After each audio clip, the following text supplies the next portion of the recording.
प्यारे दोस्तों, नमस्कार। दोस्तों, मेरे कहानी यूट्यूब चैनल पर आप सभी का तहे दिल से स्वागत है। आज मैं एक बहुत ही प्रेरणादायक कहानी लेकर आया हूं, जिसमें बहुत कुछ सीखने को मिलेगा। आइए कहानी में अंत तक मेरे साथ बने रहिए, बहुत ही आनंद भी आने वाला है।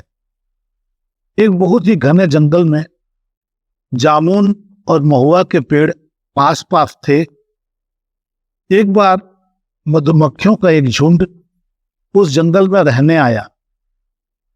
मधुमक्खियों के झुंड को रहने के लिए एक ऊंचा और घना पेड़ चाहिए था। मधुमक्खियों की नजर महुआ के पेड़ पर पड़ी, जो जंगल में सबसे ऊंचा एवं घना था।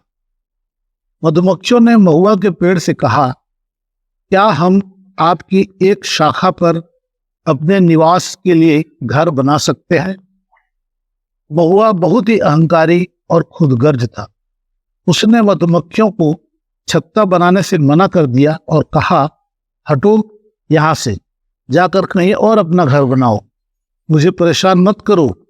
पास में खड़े जामुन के पेड़ ने कहा, महुआ भाई, बना लेने दो छत्ता, यह तुम्हारी शाखा में सुरक्षित रहेंगे। महुआ ने जामुन से कहा, इतनी ही चिंता है तो तुम ही अपनी शाखा पर छत्ता बनाने के लिए क्यों नहीं कह देते? जामुन के पेड़ ने महुआ से कहा, ठीक है, कोई बात नहीं, मेरी शाखा पर बनाने से मुझे कोई परेशानी नहीं है। तब जामुन के पेड़ ने मधुमक्खियों से कहा, अगर आप लोग चाहें तो मेरी शाखा पर अपना छत्ता बना सकते हैं। मधुमक्खियों ने जामुन के पेड़ का आभार व्यक्त किया और अपना घर यानी कि छत्ता जामुन के पेड़ पर बनाकर आराम से अपने परिवार की वृद्धि में लग गए। कुछ दिनों बाद जंगल में कुछ लकड़हारा आए। उन लोगों को जामुन का पेड़ दिखाई दिया। वह आपस में बात करने लगे कि इस जामुन के पेड़ को काटकर लकड़ियां ले लिया जाए। जामुन के पेड़ को काटने की तैयारी करने लगे। तभी एक लकड़हारा ने ऊपर की ओर देखा तो उसने दूसरे लकड़हारे से कहा, इसे मत काटो, इस पेड़ पर मधुमक्खी का छत्ता है, कहीं यह उड़ गई तो हमारा बचना मुश्किल हो जाएगा। इस समय एक लकड़हारा ने कहा, क्यों ना हम लोग यह महुआ का पेड़ को काट ले, इसमें हमें ज्यादा लकड़ी भी मिल जाएगी और हमें कोई खतरा भी नहीं होगा। लकड़हारे मिलकर महुआ के पेड़ को काटने लगे। महुआ का पेड़ दर्द के कारण जोर जोर से चिल्लाने लगा, बचाओ बचाओ। जामुन को महुआ की चिल्लाने की आवाज आई तो उसने देखा कि लकड़हारे उसे काट रहे हैं। जामुन के पेड़ ने मधुमक्खियों से कहा, हमें महुआ की मदद करनी चाहिए। जामुन के पेड़ ने मधुमक्खियों से महुआ के पेड़ की रक्षा करने का आग्रह किया।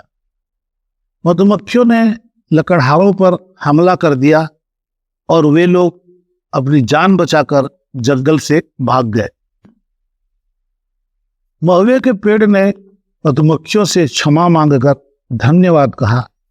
तब मधुमक्खियों ने कहा, धन्यवाद हमें नहीं, जामुन के पेड़ को दो जिन्होंने आपकी जान बचाई है, क्योंकि हमें तो इन्होंने कहा था कि अगर कोई बुरा करता है तो इसका मतलब यह नहीं कि हम भी वैसा ही करें। अब महुआ को अपने किए पर पछतावा हो रहा था और उसका अहंकार भी टूट चुका था। महुआ के पेड़ को उसके अहंकार की सजा मिल चुकी थी। हमें कभी अहंकार नहीं करना चाहिए। जितना हो सके लोगों के काम ही आना चाहिए, जिससे आवश्यकता पड़ने पर हम भी किसी से मदद मांग सकें। जब हम किसी की मदद करेंगे तभी कोई हमारी भी मदद करेगा।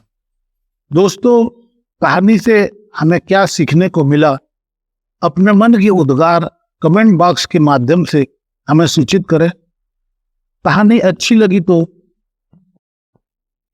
कृपया आपसे निवेदन है, चैनल को एक बार अवश्य सब्सक्राइब करें, बड़ी मेहरबानी होगी। वीडियो को लाइक करना मत भूलिएगा। दोस्तों, आज के लिए बस इतना ही। फिर मिलते हैं एक नई कहानी के साथ नए वीडियो में। तब तक के लिए आप हमेशा खुश रहें, आनंद से रहें, अपना और अपनों का ख्याल रखें, अपने स्वास्थ्य पर ध्यान दें। शुक्रिया दोस्तों, शुक्रिया।